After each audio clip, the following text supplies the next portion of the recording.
Good morning student, welcome to your computer class. आज इस particular lecture में हम बात करेंगे डिसीजन मेकिंग की, that what is decision making और हम उसको किस तरह अपने कंप्यूटर प्रोग्रामिंग में यूज़ करते हैं। So as you can see that I have written a kind of 2 line definition के डिसीजन मेकिंग क्या चीज़ होती है।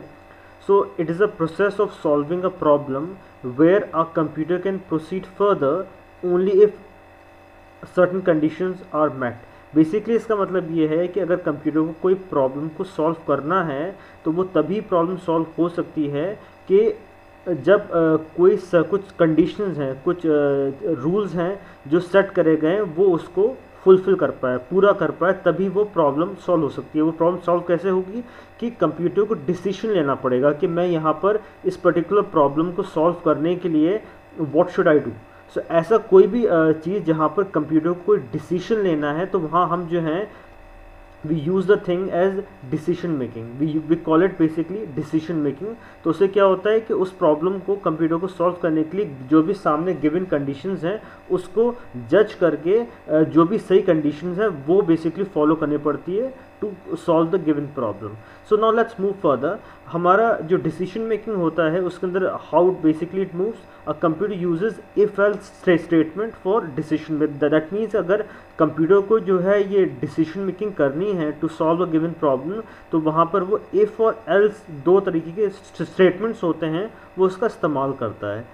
उसके बाद देन व्हाट हैपन्स कि when the condition after if is true the computer follows the instruction after then. That means कि जो भी कंडीशन है अगर वो गिवन कंडीशन ट्रू हो जाती है तो क्या होगा कि कंप्यूटर जो इंस्ट्रक्शन फॉलो करेगा, जो उसे बेसिकली आगे करना है, वो क्या करेगा, वो देन के बाद जो देन स्टेटमेंट दिया हुआ है इफ़ के बाद वो उसको फॉलो करेगा। और अगर इफ़ के बाद जो दी हुई कंडीशन है वो फॉल्स निकलती है तो हमारा कंप्यूटर क्या करेगा, दैट वो इंस्ट्रक्शंस फॉलो करेगा एल्स स्टेटमेंट के बाद। तो I will repeat it once again कि अगर हमने जो भी कंडीशन सेट करी है वो ट्रू निकलती है तो हमारा कंप्यूटर जो है देन स्टेटमेंट के बाद जो भी इंस्ट्रक्शन दिए होगा उसको फॉलो करेगा। और अगर हमारी गिवन कंडीशन जो है वो फॉल्स निकलती है तो इफ़ के बाद जो भी कंडीशन दी हुई है वो फॉल्स निकलती है तो हमारा कंप्यूटर जो है एल स्टेटमेंट के बाद जो भी कंडीशन हमने दी है वो उसको फॉलो करेगा। सो ये दो चीज़ें हमें ध्यान रखनी है जब भी हम एक decision making kind of program लिख रहे हैं जहाँ कंप्यूटर को किसी तरह का डिसीजन मेकिंग करना है। तो वहाँ हमें ये चीज़ ध्यान रखनी है कि हम इफ एल्स स्टेटमेंट को किस तरह प्रॉपरली यूज़ करें।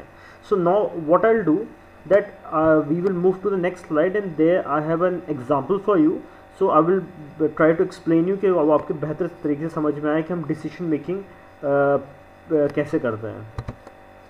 सो as you can see that this is an example. इसके अंदर हमें क्या करना है, इसमें basically flow chart to find the greater of two numbers. That means कि हमें यहाँ पर ये फाइंड करना है कि इसके अंदर जो भी नंबर दिया हुआ है वो इनमें से ग्रेटर या ग्रेटेस्ट नंबर जो है वो कौन सा है।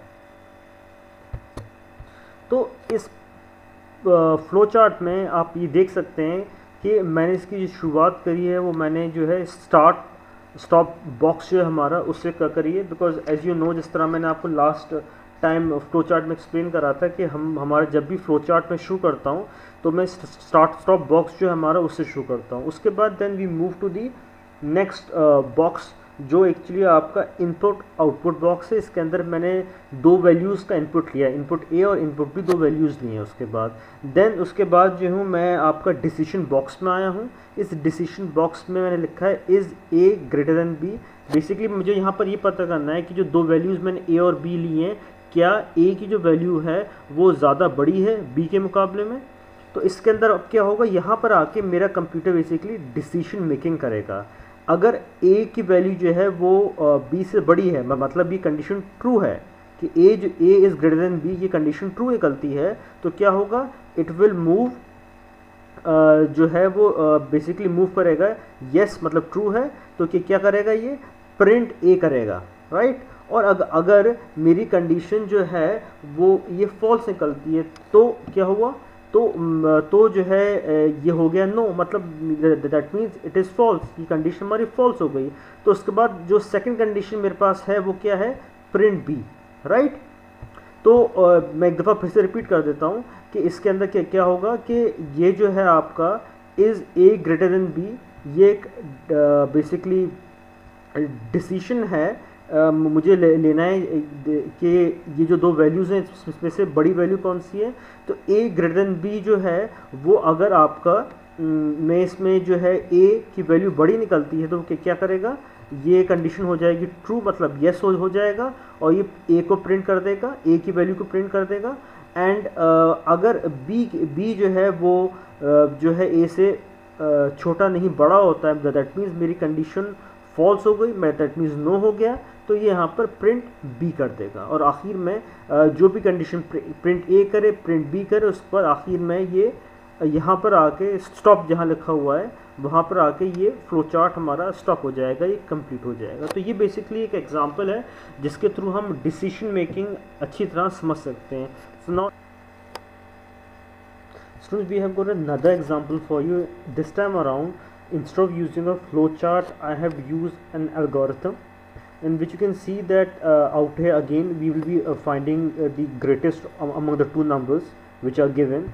So as per the rule, मैंने जो ये algorithm है इसको शुरू करा है with step 1 where I have written start, which means कि मैं यहाँ algorithm शुरू कर रहा हूँ। उसके बाद I have read num1 and read num2, that means कि मैंने दो नंबर्स लिए हैं num1 एंड num2, और यहाँ पर I have given the condition if, as I have told you that we use if then else basically.